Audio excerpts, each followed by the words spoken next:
खुदावन जो बायस तस्कीद मुस्तरब कायदे हुर्रियत सरारे हुर्रियत हस्तिये मोहसिन इंसान हस्तिये सरवरे कौनैन मालिकुल मालिक सुल्तानुल सलातीन अमामुल अंबिया जलवाए किबरिया फाते अजल खुदावंद यीशु मसीह के इंतहाई मोतबर नाम में आप सबको सलाम। सबको सलाम। हालेलुया।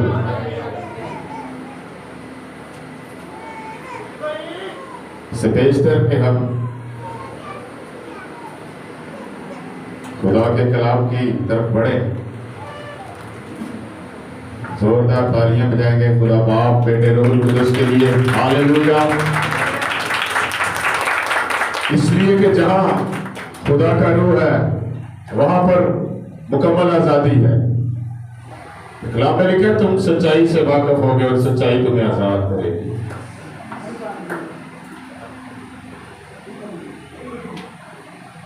मगर मुझे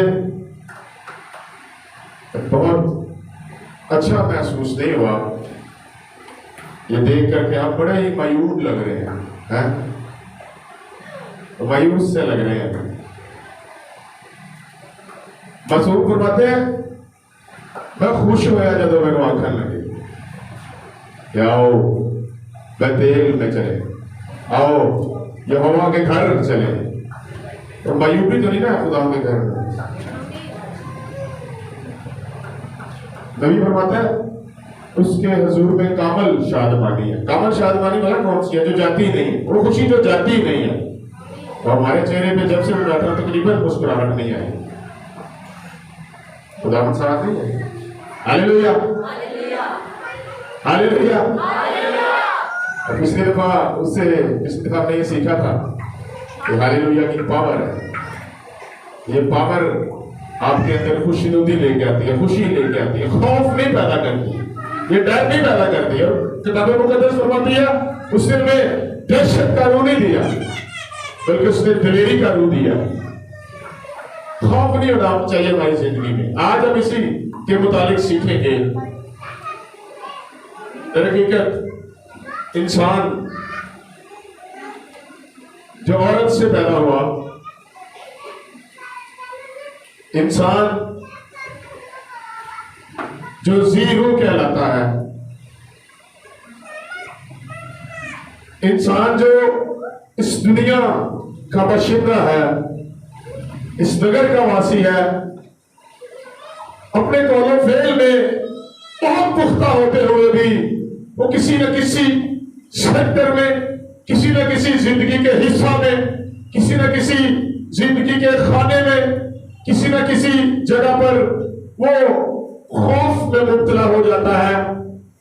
और आज हम खौफ ही के मुतालिक सीखेंगे, खौफ की फिलोसफी क्या है। और आज का जो हमारा टॉपिक है वो है इब्लीस का खौफ बामुकाबला खुदा का खौफ।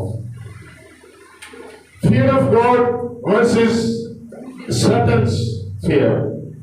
अब हम ये देखेंगे कि किताब मुकद्दस खौफ की कितनी अलामत बताती है, खौफ के मायने और माखज़ क्या है, खौफ की इब्तिदा और इंतहा क्या है, खौफ कहां पर आपकी जिंदगी को घेर लेता है, खौफ कहां पर आपके दायरा को जो है वो कंजस्ट कर देता है, खौफ कहां पर आपके जो सर्कल कायम कर देता है वो आपकी बाउंड्रीज को डिस्क्रीज करता जाता है, खौफ किस जगह पर आपको लताड़ता है, खौफ किस जगह पर आपको घेरता है, खौफ किस जगह पर आपको झंझोड़ता है, खौफ किस जगह पर आपको डेमोरलाइज करता है, खौफ किस जगह पर आपको पकड़ लेता है।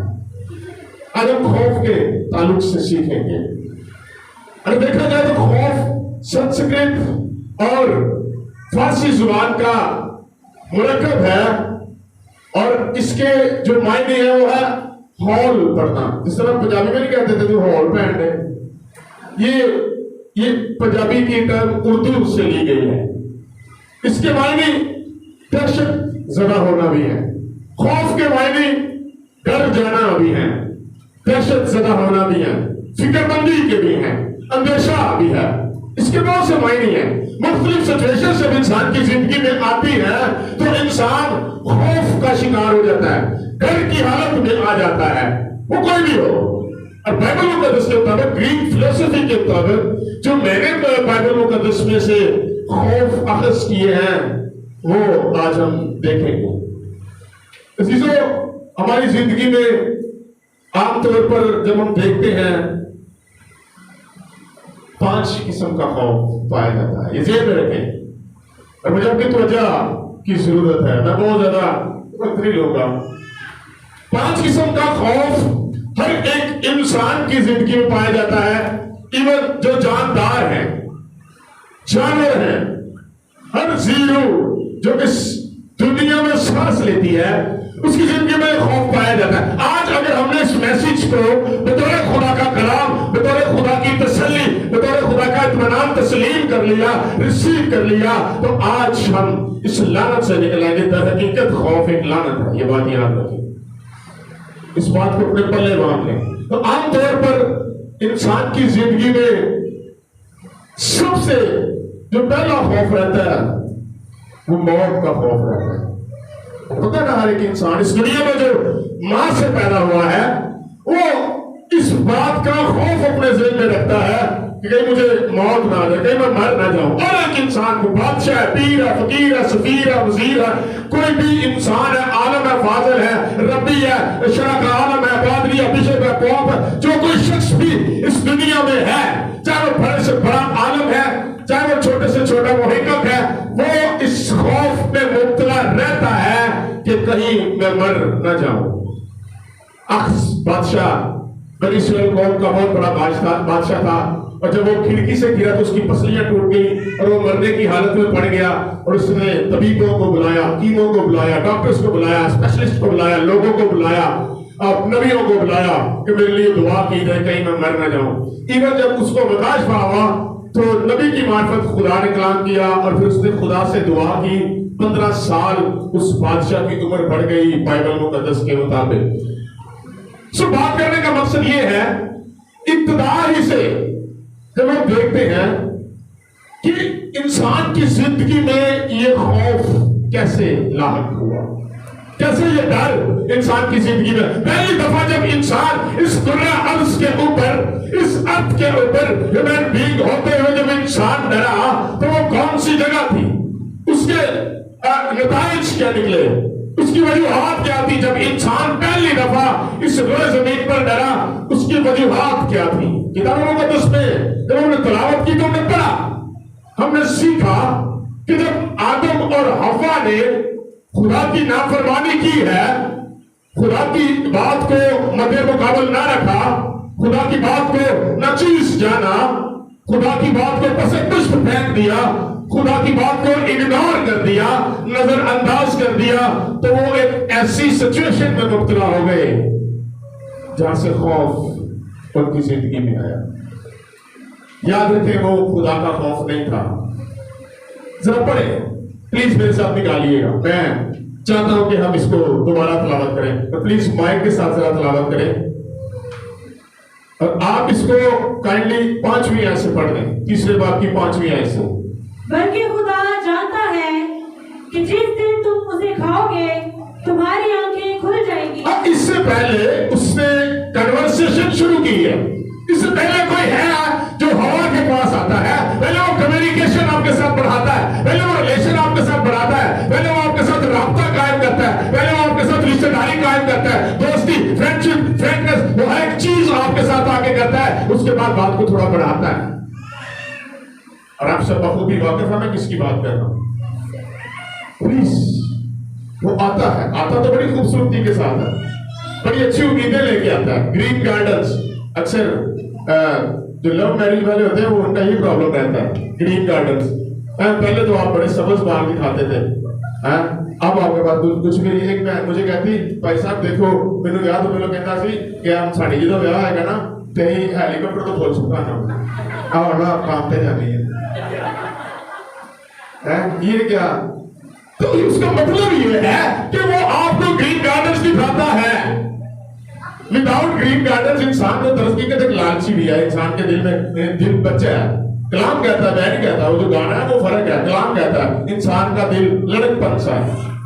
लड़कपन की उम्र आपको पता क्या होती है? टीनेज से भी छोटी, तकरीबन मेरे नॉलेज के मुताबिक। सो वो आपको बड़ी अच्छी खूबसूरत उम्मीदें दिलाता है। वो क्या कह रहा है? खुदा क्या फरमाता है? खुदा ये कहता है जिस दिन तूने इसको खाया तुम मरा, तो मर जाएगा। मगर इसके अल्टरनेट पे जो मकार है, जिसके बारे में खुदावंद ताला का बेटा फरमाता है कि ये झूठों का बाप है, इसमें जरा सी भी सच्चाई नहीं है, बल्कि जब ये बात करता है तो अपनी किसी कर देता है। यीशु ने भला कौन सी टर्मिनोलॉजी इस्तेमाल की है? जब ये कोई बात करते हैं अपनी किसी कहता है, जिन्होंने पंजाबी कहते हैं तो की अपनी पोंगियां मार देते, तो पोंगी मारेगा। अब वो यहाँ पे खुदा ने अगर कह दिया जिस दिन तूने से खाया तू मरा, तो यहाँ पर अबलीस, मोहतरम अबलीस क्या कह रहे हैं? बाद लोगों ने तो इसको बड़ा मोहतरम रखा हुआ है जी। बड़े क्या लिखा है? किस कौन पढ़ रहा था प्लीज? बल्कि खुदा जानता है कि तुम हरगिज ना मरोगे। हरगिज के मायने बोला क्या होते हैं पता है आपको? ग्रामर जो है ना, हरगिज को इस इन मानों में शो करती है। इसके मायने ये बनते हैं तो पक्की गाल नहीं। हरगिज के मायने ये है कि मैं तुझे सच्ची बात बता रहा हूं, हरगिज ना मरो, बिल्कुल नहीं मरोगे, एब्सोल्युटली जो मैं तुझे बता रहा हूं वो राइट है, वो सच्ची बात है। खुदा ने तुझे सच्ची बात नहीं बताई, तुम हरगिज ना मरोगे। अच्छा, खुदा ऐसा लफ्ज इस्तेमाल नहीं कर रहा, खुदा नॉर्मल बात कर रहा है। जिस दिन तुमने इसे खाया तो मरा। लेकिन वो आके बात को थोड़ा चेंज कर रहा है, फिर बीच में थोड़ी सी डिस्क्रिप्शन डाल रहा है, और डिस्क्रिप्शन डालने के बाद वो कहता है तुम हरगिज ना मरोगे। हरगिज के दूसरे मायने यूजेज के हिसाब से बाइबल मुकद्दस में आते हैं, हरगिज ना मरोगे, यानी वो झूठ कह रहा था।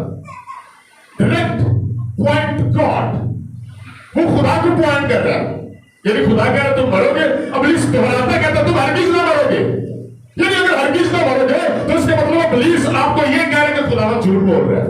तो यही मतलब आता है ना? क्या ख्याल है? सीधी सीधी बात है, तुम हरगिज ना मरोगे बल्कि खुदा की मानद हो जाओगे। आगे बढ़े जी। और तुम खुदा की मानद नेकोबद के जानने वाले बन जाओगे। पढ़ते जाए। औरत ने जो देखा कि वो दरख्त खाने के लिए अच्छा और आंखों को खुशनुमा मालूम होता है। अच्छा, अबलीस उनके साथ आगे बात पता क्या करता है? तुम हरगिज ना मरोगे बल्कि तुम खुदा की मानद नेकोबद की पहचान करने वाले बन जाओगे। यही कह रहा है ना, यही लिखा है। आपको पता है जब खुदा ने ये कहा कि अब इंसान हम में से नेकोबद की पहचान में हमें से एक की मानद हो गया, बात तो सच है ना? इसका मतलब अबलीस सच बोल रहा था। क्या ख्याल है जी? जरा गौर करें, बात ज्यादा मुश्किल तो नहीं हो रही। अबलीस कहता है कि तुम खुदा की मानद हो जाओगे। कैसे? नेकोबद की पहचान में।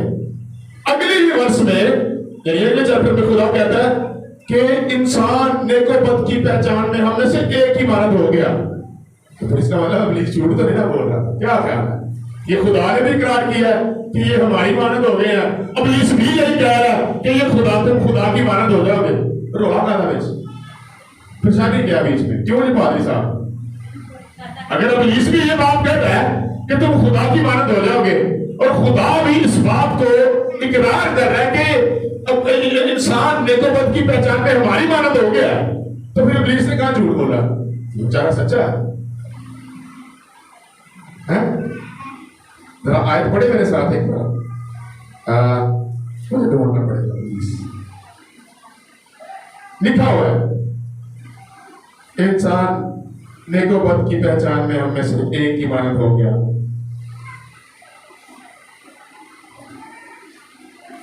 जरा तीसरे बाब की जरा 22वीं आयत पढ़े।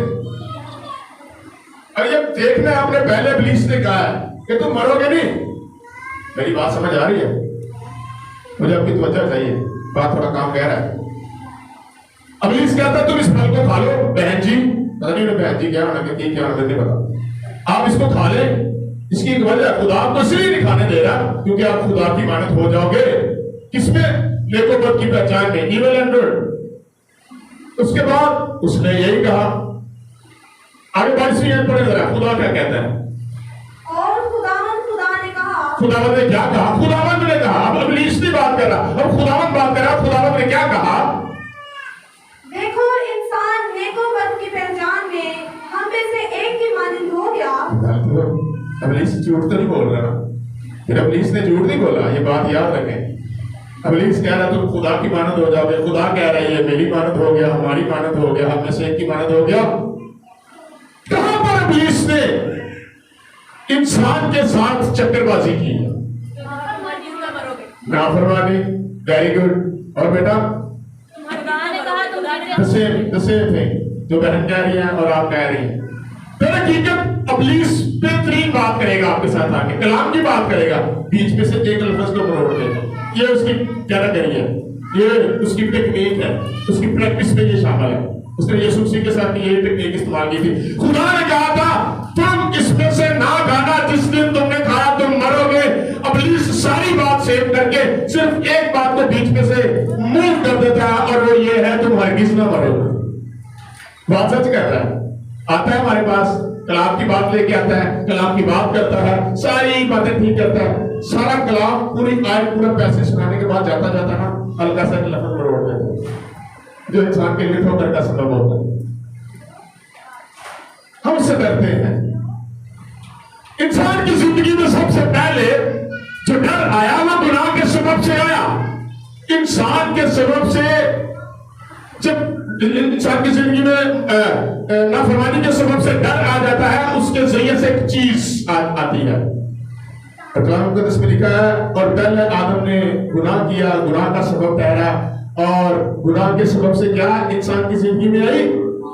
मौत इंसान की जिंदगी में। तो हम अब भूख के आगे हैं उसी खौफ के ऊपर जो मैंने कहा था कि इंसान को मौत का खौफ रहता है। गुनाह के सबब से इंसान मौत के साए के नीचे आ जाता है, और मौत के साए के नीचे आते हुए जब हम खौफ की हालत में चल रहे होते हैं, फिर हमें किसी की जरूरत है क्योंकि हमें मौत की वादियों से निकाले। इसी खौफ में मुब्तला होते होते ज़बूर नवीस को खुदा ने यीशु मसीह की सलीब और उसकी रोया दिखा दी, और ज़बूर नवीस ने जब यीशु मसीह की सलीब देखी, वो गुब्बारे का सारा मंजर देख लेता है, तो ज़बूर नवीस के मुंह से बेइख्तियार आवाज़ बुलंद ये अल्फाज निकलना शुरू हो जाते हैं, मौत के साया की वादी से मेरा गुज़र हो, मैं किसी बला से नहीं डरूंगा क्योंकि तू मेरे साथ है। हालेलुया। मौत के साया की वादी से मेरा गुज़र। ये मैंने बोला क्यों कहा? मौत से डरना नहीं। हालेलुया। मौत से नहीं डरना, मौत आने डर के भी आनी है, ये बात याद रखें। ऐसा नहीं है कि हम डरते रहेंगे तो ये नहीं आएगी, तरस खा लेगी कि चलिए यार कोई गल नहीं, ये तो बड़ा डर लगता है। ये बात सच है, डरने की जरूरत नहीं है। मौत एक ऐसी चीज है जिसने बड़े बड़ों को हिला दिया, इसने बहुतों को हिला दिया। इसने ऐसे इंसानों को जो अपने जिंदगी में हिटलर जैसे बड़े इंसान, गलीलियो जैसे बड़े इंसान, और बहुत से साइंटिस्ट, बादशाह, मुकल्लम जितने भी बड़े से बड़े ओहदेदार आए, इसने सबको मगलूब किया। और कलाम में वाज़ेह लिखा हुआ है, कुल्लु नफ्स ज़ाइक़ातुल मौत। हर एक इंसान जो औरत से पैदा हुआ, अय्यूब की किताब में लिखा हुआ है, इसको कॉपी किया गया है, किसी और जगह पर इसको कॉपी किया गया इस आयत को, कुल्लु नफ्स ज़ाइक़ातुल मौत। अब ये आयत कुरान शरीफ में भी पाई जाती है। सो हम अपने पॉइंट की तरफ, हमें मौत से डरने की जरूरत नहीं है। अगर मेरे साथ आप हवाला निकाले, पहला ग्रंथियों 25वें बाब की जरा 55 आयत जरा पढ़ें प्लीज। मौत से खौफ मसीह जिंदगी में नहीं होना चाहिए, क्योंकि किताब मुकद्दस आपके बारे में मरे हुए का लफ्ज इस्तेमाल नहीं करती है, बात याद रखें। कलाम मुकद्दस में क्या लिखा हुआ है? यीशु मसीह में जो मरता है, मरता नहीं बल्कि सो जाता है। सबका ये ईमान होना चाहिए। 2-3 लोगों का ये ईमान नहीं होना चाहिए, सबका ईमान। यीशु मसीह में जो मरता है, मरता नहीं बल्कि सो जाता है। हालेलुया, सो जाता है। और सो जाने के मायने आप सब जानते हैं। सो जा जो सो जाता है उसको जगाया जा सकता है। 2 बंदे नहीं कभी को जगा सकता, एक जरा मरिया हुआ था जिन्हें केस मारी हो, बहाना भर करके सोया हो, उनको कोई नहीं जगा सकता, मरे हुए को भी कोई नहीं जगा सकता। ये बात याद रखें। हाँ जी, पढ़े जरा। पहला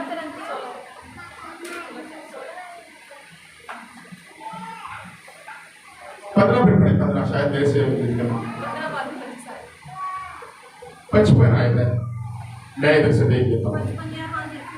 ठीक है, सही ऐ है। मौत तेरी बता कहाँ रही? हाँ, थोड़ा पीछे से पढ़े जरा, कोई एक आध लाइन पीछे से पढ़े, मैंने पूरी आउटलाइन लिखी है, गौर से प्लीज सुनिएगा। क्योंकि जरूर है कि ये पानी जिसम बका का जामा पहने, फानी जिसम बका का जामा पहने वाली सराय आपको बाइबल मुकद्दस में से मिलेगी। जितने भी आप किताबें पढ़ लेंगे, चाहे आप गुरु ग्रंथ पढ़ लें, चाहे आप हिंदू के वेद पढ़ लें, चाहे आप गीता पढ़ लें, कुरान शरीफ पढ़ लें, आप कोई भी आगे बाजार में से किताब उठा लें, अगर ये टर्मिनोलॉजी किसी किताब में मिल जाएगी, मुझे आप जो मर्जी सुना दीजिए। रसूल ये फरमाता है कि ऐन मुमकिन है, जरूरी है कि ये जिस्म बका का जामा पहने, और बका के मायने होते हैं बचा हुआ, जो बच जाता है, और बचता वही है जिसका ईमान यीशु मसीह की ज़ात अक़दस पर होता है। उसके अलावा कोई बचा नहीं सकता, क्योंकि वो बचाता है जो जिंदा है, जो खुद बचा हुआ।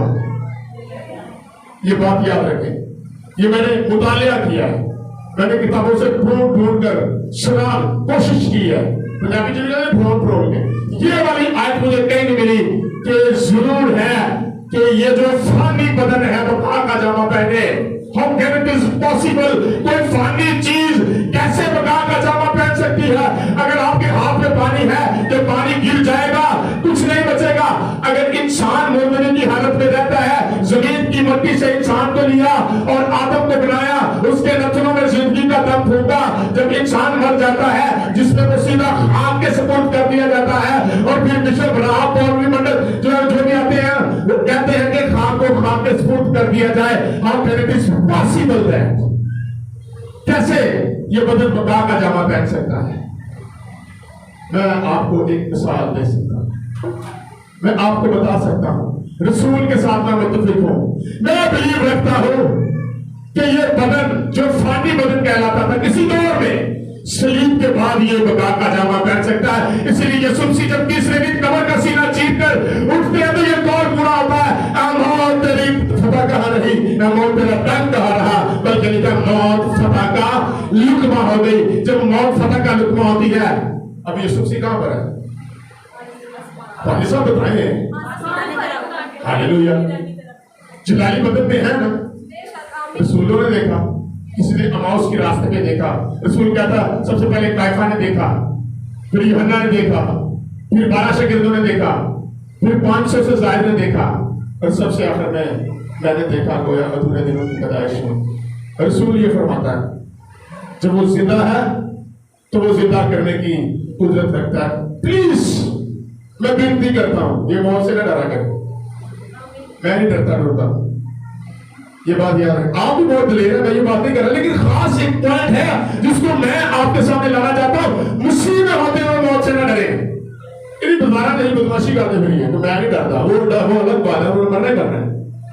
इस बात से न डरे कि आपकी बका नहीं है, आपकी बका है, वो मसीह में है, आप मसीह में महफूज किए जाएंगे।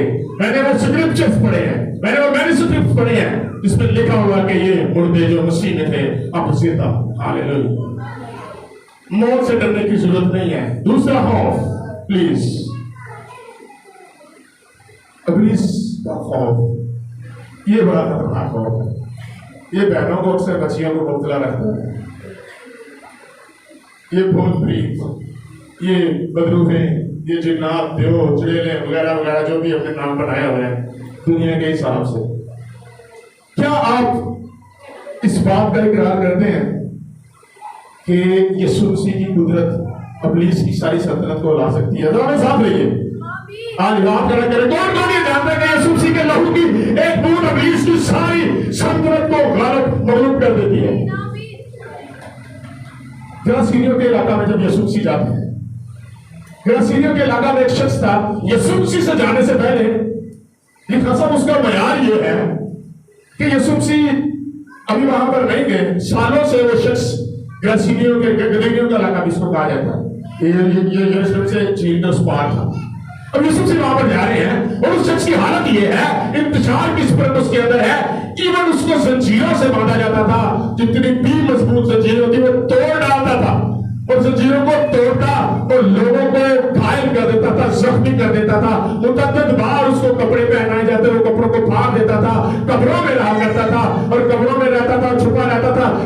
उस कब्रिस्तान के रास्ता से गुजरता, वो उसको पकड़ता, चीरता, फाड़ता, जख्मी कर देता और उसको वापस भेज देता। अगर कोई मोतबर शख्स, अगर कोई सिपाही, फौजी अगर मिलकर उसको जंजीरों से बांधते, रस्सियों से बांधते, वो मुताबिक बार किताबों मुकद्दस में लिखा है रस्सियों और जंजीरों को तोड़ डालता। क्यों? क्योंकि उसके अंदर अबलीस था, उसके अंदर बदअरवा थी। ये सुन ले वो बहनें, वो बेटियां जो डरती है। कौन कौन डरता है? सही से दसे खुदा का आज बैठे जो बदरूहों से डरता है। खौफ की एक फिलॉसफी है, जिस भी चीज से खौफ आता है ना उसके बीच में इन्वॉल्व हो जाए। मैं अक्सर लोगों को ये कहता हूँ, जिस चीज से आपको डर लगता है ना अब उसमें इन्वॉल्व हो जाए, यूज टू हो जाए, आपको खौफ नहीं लगे, खौफ नहीं आएगा। बाद लोगों को स्टेज इस्तेमाल करने का भी बड़ा खौफ होता है, शाय फील करते हैं या खौफ होता है, कंफ्यूज होते हैं। और मुख्तलिफ स्टेजेस है ना इंसान की जिंदगी में। बुरे हालात का किसी को खौफ होता है, कभी किसी को बीमारी का खौफ होता है, कभी किसी को पुलिस का खौफ होता है, कभी किसी को height phobia, depth phobia, water phobia वगैरह वगैरह वगैरह। मुख्तलिफ खौफ है। जिस चीज से आपको खौफ आता है उसमें इन्वॉल्व हो जाए।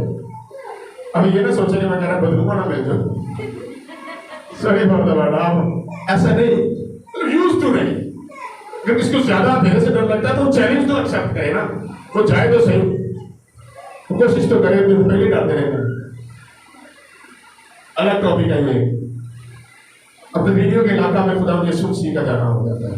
वो शख्स जो मुताबिक बाहर जंजीरों को तोड़ डालता, रस्सियों को काट डालता, लोगों को पकड़ता, मारता, पीटता, घायल कर देता, जख्मी कर देता। किताबें मुकद्दस इस बात की गवाह है। अब पढ़ के देख लीजिएगा, घर में जाकर पढ़ के देख लीजिएगा। खुदावंद यीशु मसीह खुदावंदों का खुदावंद, इलाहों का इलाह, काबिल मुतलक जब उस धरती पर पांव रखता है, किताबें मुकद्दस फरमाती है वो शख्स जिसमें बदरूहें थी, जो लोगों को घायल करता था, जो जंजीरों को तोड़ डालता था, लिखा यीशु मसीह के आगे झुककर उसको सजदा करके कहने लगा, ऐ यीशु नासरी, खुदा ताला के बेटे, तुझे हमसे क्या काम? तू वक्त से पहले हमें हलाक क्यों करने आ गया? तो क्यों कहा उसने? सवाल है तारक भाई, ये क्यों कहा उसने? उस बंदे ने क्यों कहा? जी बहन, हालेलुया। अपने अपने कमेंट्स दे, थोड़ा इन्वॉल्व हो। जी क्यों कहा? जी पादी साहब, वेरी गुड। बदरूहें यीशु मसीह से डरती हैं। और कोई जी? जी सर, क्योंकि उनको पता था कि यीशु ही वाहिद है। Hallelujah, hallelujah, very good point.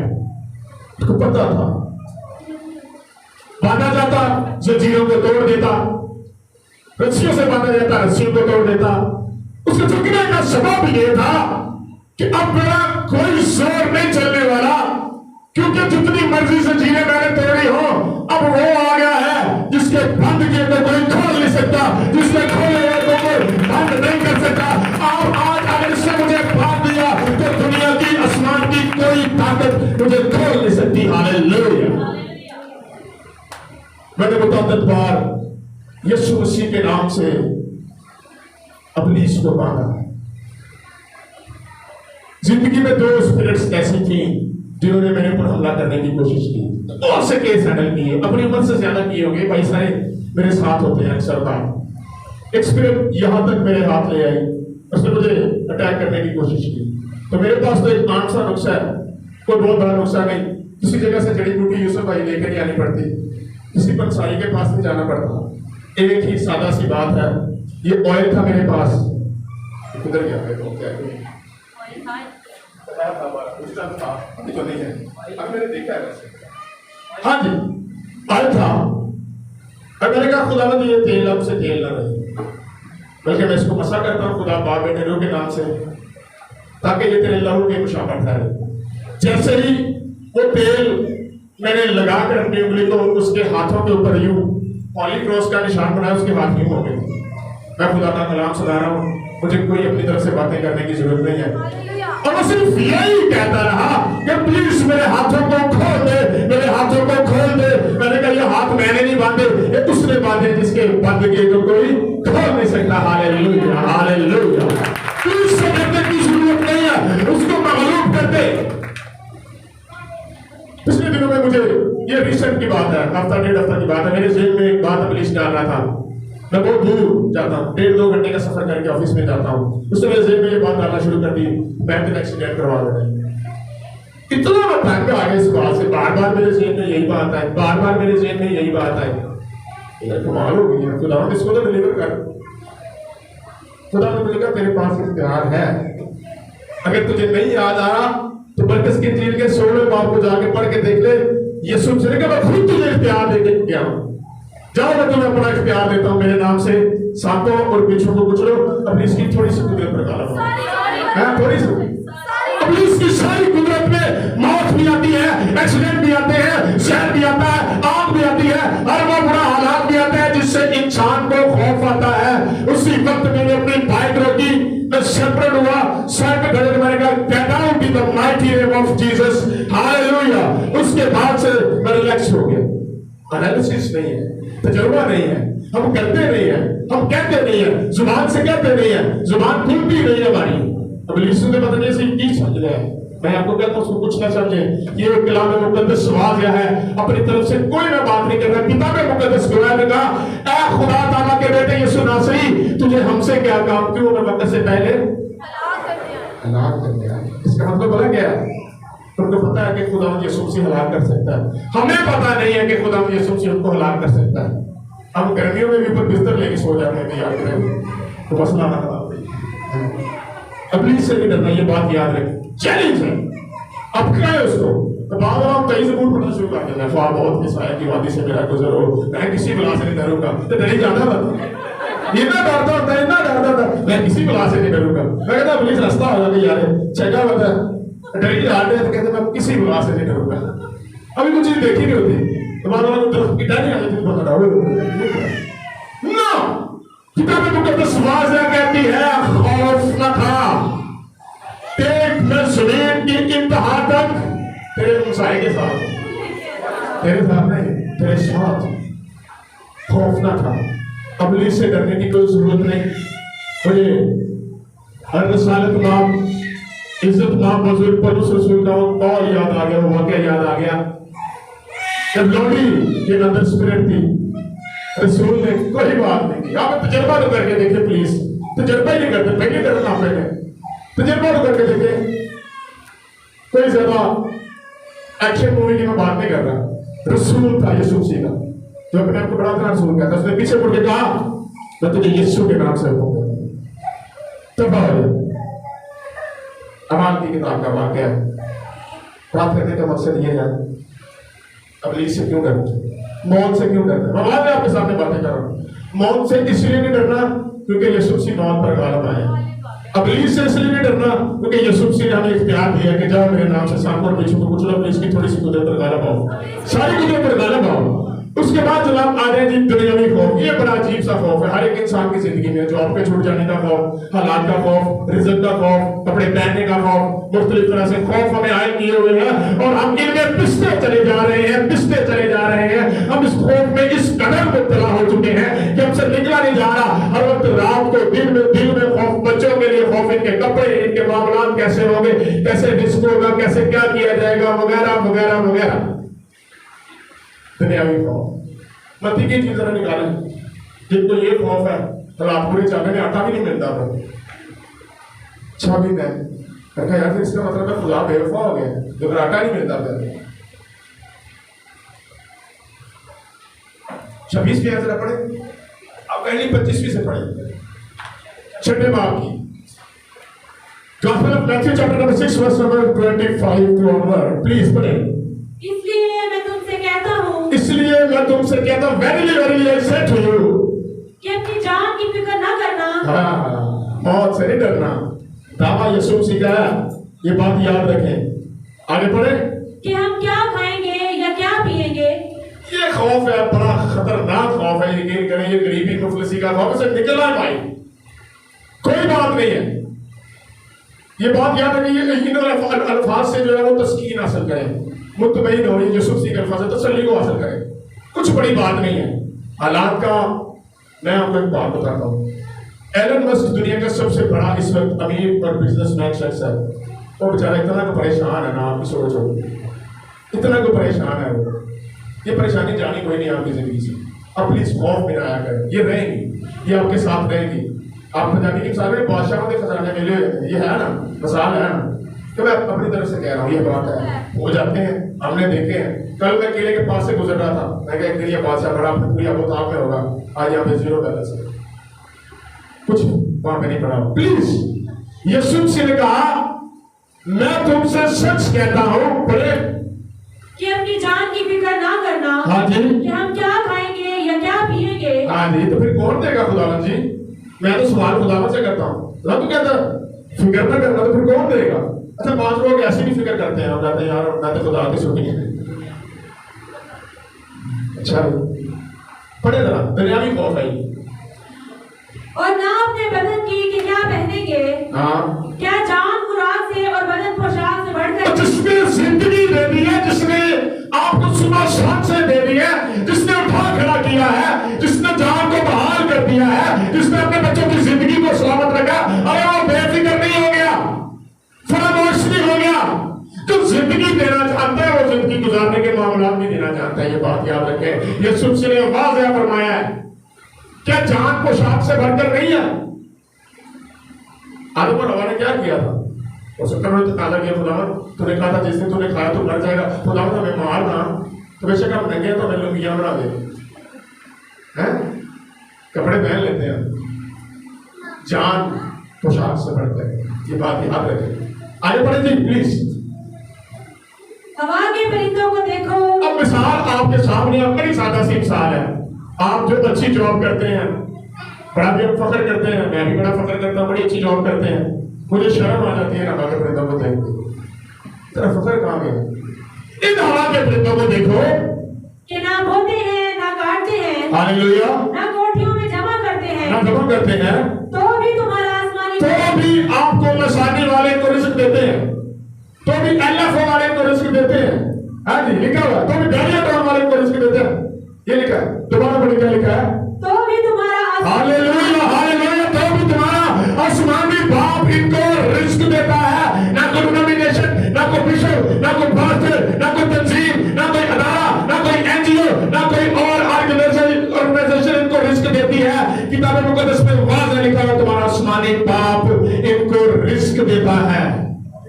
Hallelujah, तसल्ली की गल है। पयूस बैठे तो मेरा पसीने तेरा बुरा हाल हो गया, ये खुशी की बात है। अगर हमारा बिलीव ही है, अगर मैं समझता मैं बड़ा ज़हीन हूँ, मैं जी मार्केटिंग बड़ी अच्छी करता हूँ अपने ऑफिस में, कहाँ गई जान?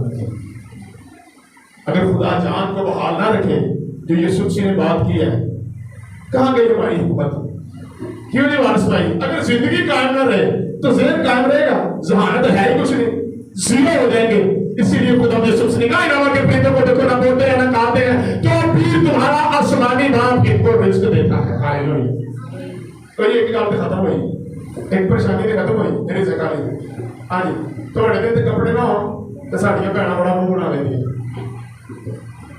साढ़े दिन की लात सैट नहीं होया कि होया मैं। ये बात है, ये वाज़ेह बातें हैं, सीधी सीधी बातें मैं कर देता हूँ। अब आ गया लिबास का मसला है, कपड़ों का मसला। आगे बढ़े, क्या लिखा है? क्या तुम इनसे ज्यादा कदर नहीं रखते? हाँ जी, तुम में ऐसा कौन है जो फिक्र करके अपनी उम्र में एक घड़ी भी बढ़ा सके? हाँ जी, पढ़ते जाए।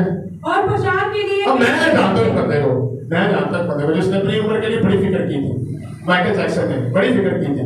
18 डॉक्टर स्पेशलिस्ट उसके साथ होते थे, हाइजेनिक फूड वो खाता था, जब भी उसको खाना मिला लेबोरेटरी होता था। ये सारी वाज़ेह बातें हैं, सोशल मीडिया से आपको मिल जाएंगी। मैंने देखा ये शख्स बड़ा फिक्रमंद था, लेकिन क्या ये फिक्र करके अपने आप को बचा सका? जो कहता था मैंने कम से कम 150 साल जीना है, 50 साल से ज्यादा और नहीं गया। यीशु मसीह की ये बात तो सच मान लें, मैं तो मानता हूं। कोई भी शख्स फिक्र करके अपनी जान के लिए एक सेकंड भी नहीं बढ़ा सकता, ना ही घटा सकता है।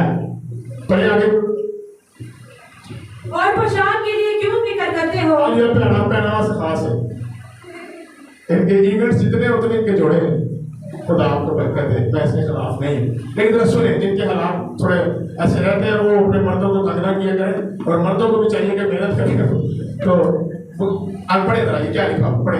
जंगली सोसन के दरख्तों को गौर से से देखो। ये जंगली शोषण वाला क्या होती है? ये जंगली शोषण होती है जो आमतौर पर डोमेस्टिकली अपने घर में प्लांट्स नहीं होते, इनकी कोई केयर करने वाला नहीं होता।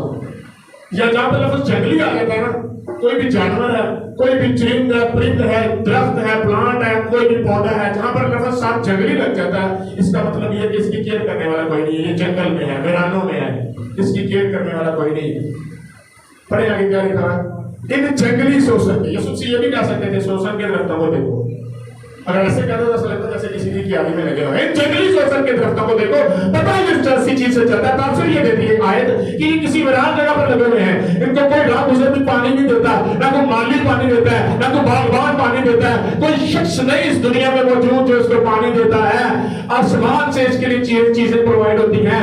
कलाम में लिखा जंगली शोषण के दरख्तों को देखो, क्या लिखा है कि वो किस तरह बढ़ते हैं। हाँ जी, वो ना मेहनत करते हैं ना गाते हैं, तो भी मैं तुमसे कहता हूँ कि सुलेमान के बावजूद अपनी सारी शान और शौकत के उनमें से किसी की मानिंद खुदा की कुदरत के लिए इतना मोहतबर बादशाह, इतना बड़ा बादशाह यीशु मसीह ने उसको एक पौधे के मुताबिक कर दिया है, क्योंकि वो अपनी जात में, अपने जहन से, अपनी ड्रेसिंग में मुलव्वस रहता था।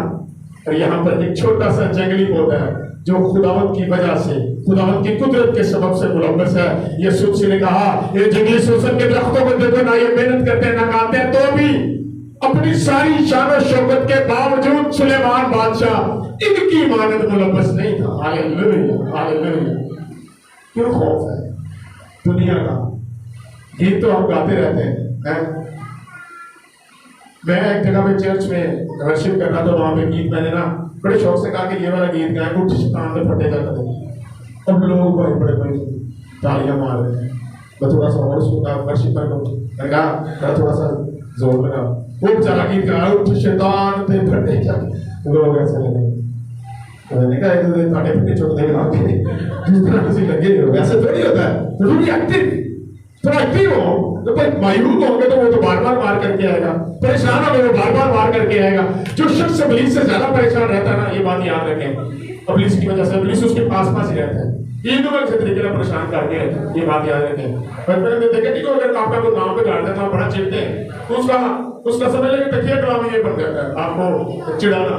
तो ये पुलिस का खुलिया, आप प्लीज अपनी जिंदगी से मौत का खौफ, रिज़्क़ के आने जाने का खौफ, ये सारा अबलीस का खौफ, बदलों का खौफ निकाल दे।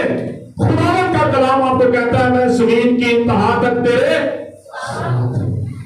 तो क्यों डर, क्या परेशानी है हमें? मत्ती की इंजील के 28वें बाब की 20वीं आयत में लिखा हुआ है, पढ़िएगा ना प्लीज, मेरे पर टाइम थोड़ा।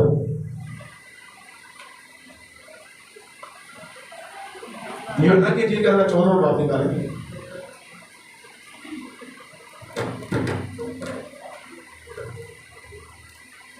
सताइसवीं आयत जरा पढ़ें।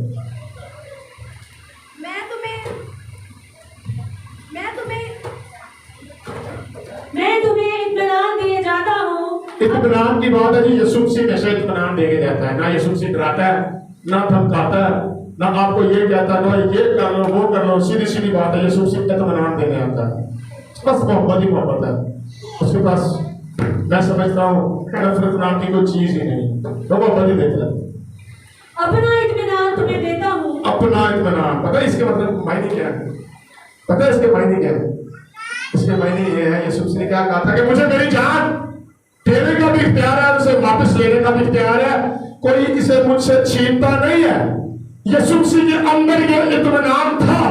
अगर आपके अंदर भी ये इत्मीनान है तो फिर आपके ऊपर ये आयत सादर होती है। अगर ये इत्मीनान नहीं है तो याद रखें ये वाली आयत आपके ऊपर सादर नहीं होती। यीशु मसीह समझ ले कि आपने उस ईमान को नसीब नहीं किया, उस इत्मीनान को नसीब नहीं किया। यीशु मसीह ने क्या कहा? मैं अपना इत्मीनान तुम्हें, अपना इत्मीनान। यीशु मसीह का इत्मीनान क्या था? जी उठोगा। 3 बार इकरार किया और हार्डली काफी दफा इकरार किया। यीशु मसीह ने अपनी मौत से पहले अगर ये इकरार कर दिया है कि मैं जी उठूंगा, आपके पास भी वही इत्मीनान है, मैं तुम्हें अपना इत्मीनान दिए जाता हूं, तो हम क्यों खौफ की हालत में मुब्तला हैं? मेरा पॉइंट ये है, क्यों खौफ की हालत में मुब्तला है? अगर आपके अंदर यीशु मसीह वाला ईमान है, क्यों जी अमजद भाई? अगर मैं आपको कहता हूं कि भाई ये चीज आपकी है आज से, तो चीज तो सेम वही है। यीशु मसीह ने कहा मैं तुम्हें अपना इत्मीनान देके जाता हूँ। यीशु मसीह के अंदर इत्मीनान था, इब्ने आदम मरेगा, गैर कौमों के हवाले किया जाएगा, मर जाएगा, दफन किया जाएगा, तीसरे दिन मुर्दों में से जी उठेगा। आपके अंदर भी यह ईमान होना चाहिए कि मैं अगर मर जाता हूँ, मैं मरता नहीं बल्कि सो जाता हूँ, क्योंकि यीशु मसीह ने अपनी जुबान मुबारक से साबित फरमाया है खुदा के बेटे की आवाज मुर्दे सुनेंगे और जितने सुनेंगे हालेलुया वो जी उठेंगे। हालेलुया। मैं तुम्हें अपना इत्मीनान दिए जाता हूँ।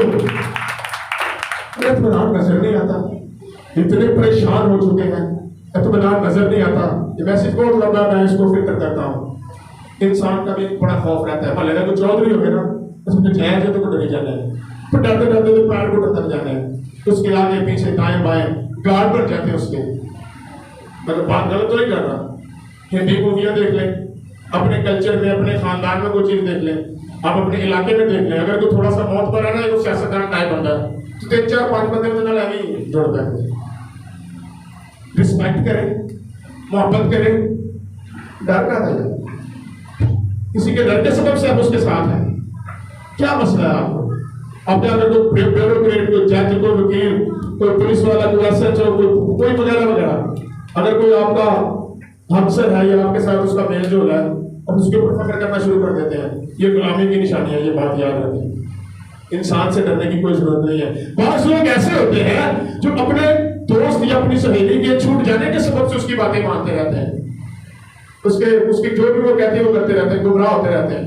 नॉन क्रिश्चियंस देख लें, मैंने बताते लोग ऐसे देखे हैं जो किसी ऐसे नॉन क्रिश्चियन शख्स के साथ उसकी अंडरस्टैंडिंग थी और उसमें अपने ईमान को खो बैठा, खौफ था ये कहीं ये दूर ना चला जाए, कहीं ये मुझसे छूट ना जाए, कहीं ये मुझे छोड़ ना दे। इंसान का खौफ रहता है। ये सारी की किताब निकाले जरा, ये चौथा खौफ है। पहला खौफ कौन सा है जिनके साथ है? दूसरा खौफ, तीसरा खौफ इसका दुनियावी खौफ, और ये चौथा खौफ है इंसान का खौफ। ये फिलोसफी है, ग्रीक फिलोसफी। किस किस खौफ में इंसान मुब्तला रहता। पढ़ेगी ये सारी की किताब 51 बाब और उसकी 15 आयत है, 12 आयत है, सॉरी। अब हम किसके बारे में सीख रहे हैं?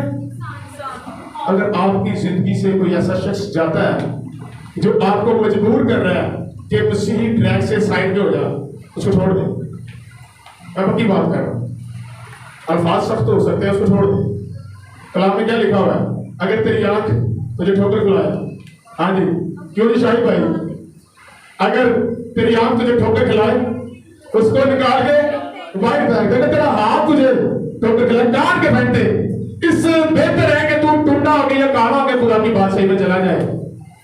इससे बेहतर है कि तू ना ही जाए, इससे बेहतर तो ये ना चला जाए। Something is better than nothing, ये वहां से लिखा हुआ है। पढ़े जी आज। इंसान से डरने की जरूरत नहीं है। अगर आपके ईमान के साथ तो खेल रहा, उसको छोड़ दे। तुमको तसल्ली देने वाला मैं ही हूँ।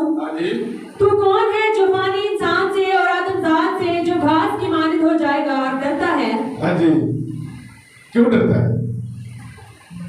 तुझे ये क्यों मंजूर होता है कि खुदा छोड़ दे तो छोड़ दे, कोई बात नहीं, आप बंदा ना मुझे इतने तो बगैर तो मैं कदे भी नहीं जीता। क्या बात है? खुदा के सर्कल में अगर कुछ शख्स आता है उसको पूरी तौबा करें, छोड़े ना। मैं नहीं कहता, स्ट्रगल करें, कोशिश करें, अपनी आदत को जो है वो चेंज करने की कोशिश करें। अगर अब आपके ईमान के साथ तो खेलने की कोशिश कर रहा है, कलाम में लिखा हुआ, मैं नहीं कह रहा, यीशु मसीह ने कहा। यीशु मसीह ने पतरस को क्या दिया था? हाँ जी, क्यों नहीं बच्चों, मेरे स्टूडेंट की तरह। यीशु मसीह ने पतरस को क्या कहा था जब यीशु मसीह ने कहा मुझे सलीब पर चढ़ाया जाए, सरदार का हाथ जो है वो मुझे हवाला कर देंगे, तो पतरस ने क्या कहा था? तो यीशु मसीह ने क्या कहा था? पतरस जानशीन था खुदा यीशु मसीह का, जिसके लिए खुदा यीशु मसीह की इस आयत का शान नज़ूल था कि मैं तेरे पर कलीसिया कायम करूंगा, तू शमाउन नहीं बल्कि चट्टान कहलाएगा। यीशु मसीह ने उसको क्या दिया था? आसमान। हमने क्या बोला? हम कहते हैं खुदा तू थोड़ा सा दूर हो, आज मैं दुआ कर लो ना। इंसान से डरने की जरूरत नहीं। आखिरी खौफ है, मेरी बेटियां, बहनें, अजीज रिश्तेदार जितने भी यहाँ पर मौजूद हैं, इस खौफ की तरफ मत बचा हो प्लीज। अय्यूब की किताब निकालें। ये रिकमेंड करता हूं, ये खौफ मैं रिकमेंड करता हूं, इसको रखें। पहले बाप की रोमी आयत, बल्कि आप पहली ऐसा जरा पढ़ें, इसका कॉन्टेक्स्ट सामने आएगा। अय्यूब पहले बाप की पहली ऐसा जरा पढ़े। अगर तो कोई प्लीज आखिरी आयत है, मैं ज्यादा मंत्री लूंगा आपका, आखिरी आयत है। ऊस की सरजमीन में अय्यूब नाम एक शख्स, ऊस की सरजमीन, पुराना नाम ऊस है, नया नाम को यमन वाली साइड है, ये आज मिडिल ईस्ट का एरिया है। पढ़े कि ऊस की सरजमीन में अय्यूब नाम एक शख्स था, एक शख्स था। सुनो, गौर करें, आगे बढ़े। वो शख्स कामिल और राज था, हालेलुया, कामिल और राज था और खुदा से डरता हाँ जी, और बदी से दूर रहता था। हालेलुया। उसके यहाँ 7 बेटे और 3 बेटियां हुई। बरकतें थी उसके घर में। आगे बढ़े।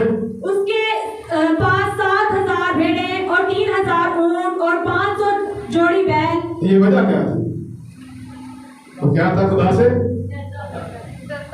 ये खौफ मैं रिकमेंड करता हूं, इसको अपनी जिंदगी में रखें। वो 4 खौफ निकाल दे, मौत का खौफ, इब्लीस का खौफ, इंसान का खौफ, दुनियावी खौफ, ये खौफ, वो खौफ, सारे खौफ आज अपने अंदर से, अपने दिल से, अपने दिमाग से, अपने ओपिनियन से, अपनी सोचों से, अपने थॉट से निकाल कर बाहर फेंक दे। एक खौफ रिकमेंड करता हूं, क्योंकि खुदावंद का खौफ हिकमत का शुरू है। जब आपके अंदर हिकमत आ जाती है, आपके अंदर मौजज़ा आ जाता है, आपके अंदर हिकमत आ जाती है, आपके अंदर बरकत आ जाती है, आपके अंदर हिकमत आ जाती है, आपके पास रिस्क आ जाता है। आपके अंदर जब हिकमत आ जाती है, आपके अंदर वो सारी तकनीक आ जाती है जिसके जरिए से आप दुनिया को मगलूब कर सकते हैं। खुदावंद का खौफ हिकमत का शुरू। उन्होंने वहां पर खुदावंद का खौफ नहीं रखा था, इब्लीस के खौफ में आ चुके थे, मुख्तलिफ खौफ घेर लिया था। दुनिया मगलूब है इन खौफों के सबब से। Don't fear, please try to understand. अगर आप मुसीबत है तो ये जाने, अगर कोई तूफान आता है तो सबसे पहले वो किसके साथ टकराएगा? मुसीबत है ना पाजी साहब, मुझे मुसीबत है। अब मैं इस चर्च में हूं तो कुछ चीज आती है, बारिश आती है, वो किससे टकराएगी? मेरे को टकराएगी ऑब्वियसली, जो आपकी बाउंड्री है। आप अगर खुदा के दायरा में हैं, इब्लीस रोता है, चिल्लाता है, टकरे मारता जाके उस सर्कल के ऊपर जो अय्यूब के चौगिर्द था। खुदा ने कहा तूने मेरे बंदा अय्यूब का हाथ देखा? उसने कहा हाथ दूर दूर से देखा, से पास नहीं जा सका है। क्यों? क्योंकि तूने उसके चौगिर्द बाहर लगा रखी है। इसलिए कि वो दुनिया का खौफ नहीं रखता, वो हालात का खौफ नहीं रखता, वो मौत का खौफ नहीं रखता, वो रिज़्क़ का खौफ नहीं रखता, वो कपड़ों का खौफ नहीं रखता, वो बीमारी का खौफ नहीं रखता, वो माल के छीन जाने का खौफ नहीं रखता। उसके ऊपर एक ही खौफ तारी है और वो खुदा का खौफ तारी है। हालेलुया। अगर खुदा का खौफ है तो खौफ सारे आपकी जिंदगी से चले गए। ये बात याद रखें। मैं इसको फिल्टर कर देता हूं बार बार 365 दफा कलाम में यही लिखा है, खौफ ना करो, खौफ ना करो। असी खुदावंद दे हाथ थलो बाहर हो के खौफ करने, अब खुदावंद फिर क्या करता है? खौफ ना कर। हम फिर पीछे से निकल जाते हैं, फिर डरना पहले। आखिरकार मुकाशफा की किताब के पहले बाब में खुदावंद यीशु मसीह जिंदा होकर कहता है, खौफ ना कर, देख मैं मर गया था, मेरी तरफ ही देख ले, मैं मर गया था, अब जी उठाओ, अब्दुल आबाद तक तो जिंदा रहूंगा। और जिस मौत से डरता है उस मौत की बाकी कुर्सियां मेरे पास हैं। मेरे बंद किए तो कोई खोल नहीं सकता, मेरे खोले हुए तो कोई बंद नहीं सकता, कर नहीं सकता। खौफ ना खाओ, मैं गालिब आया हूं। तुम भी गालिब आओगे, मौत पर गालिब आओगे, हालात पर गालिब आओगे, इस पर गालिब आओगे, इंसानों पर गालिब आओगे, दुनिया पर गालिब आओगे। और मज़मून फरमाते हैं, देख दुनिया का मगलूब करने वाला वो है जिसका ये ईमान है कि खुदा यीशु मसीह खुदा का कुछ ये आवाज में कहना, मैं बात करने लगा हूं। दुनिया का मगलूब करने वाला वो है जिसका ये ईमान है खुदा यीशु मसीह खुदा का बेटा है, खुदा का ये अल्फाज मगलूब कर लेंगे। इब्लीस आता है, उसको कहो get out from here, I am son of God in my self, I have the I have lords of lords, king of kings, I have gods of God. मेरे पास वो है। आखिरी बात करके वाइंड अप करूंगा, उससे न डरो तो जिस्म को हलाक कर सकता है। यह ना किताब में लिखा हुआ है जो तुम्हारे अंदर है। आपके अंदर कौन है? तुम खुदा का, तुम रूह कुदस का जन्म भाई मक़दस हो। खुदा का रूह तुम में, जो तुम में है वो उससे बड़ा है जो इस दुनिया में है। इस दुनिया में कौन है? तो तुम्हारे अंदर कौन है? तो वो इब्लीस से बड़ा है। खुदा आपको आज के कलाम के वसीला से बड़ी बरकत दे। God bless.